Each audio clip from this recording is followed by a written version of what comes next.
On va voir un peu ce que cette personne elle ressent dans cette situation et on a: je suis désolée, je n'aurai pas la force de te perdre 2 fois, je me relève lentement de toute la souffrance et du vide que tu as laissé.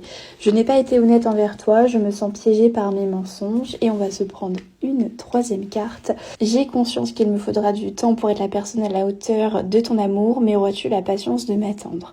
On va voir un peu quel message on peut nous transmettre et quelle est la suite concrètement entre vous. Donc pour commencer, on va prendre la première carte qui est celle du coup de la jalousie. Cette personne, elle avait peur de te perdre, donc elle pouvait avoir des comportements de jalousie, de possessivité. Je suis d'accord sur le fait qu'elle n'exprimait pas forcément correctement, parce que j'ai une sensation un peu d'étouffement. Forcément, ça crée de l'éloignement, de l'incompréhension entre vous, même certainement des silences et des non-dits. De ton côté, tu peux avoir l'impression qu'elle cherchait toujours des excuses. Malgré ça, les sentiments sont là, il y a encore de l'amour qui est sincère. On nous parle de l'effet boomerang, donc c'est un retour, un message, un rapprochement. Ça arrivera quand cette personne-là elle aura terminé, on va dire, un peu de réfléchir, ou elle aura quand même pris du recul, suffisamment évolué. On a un retour qui n'est pas parfait, parce qu'il y aura encore des peurs et surtout beaucoup de protection venant de cette personne-là. Concrètement, on nous dit que tout ne sera pas complètement réglé malgré ce retour-là. Donc lorsque ça arrivera, observe, prends le temps. C'est un lien qui va encore connaître des instabilités.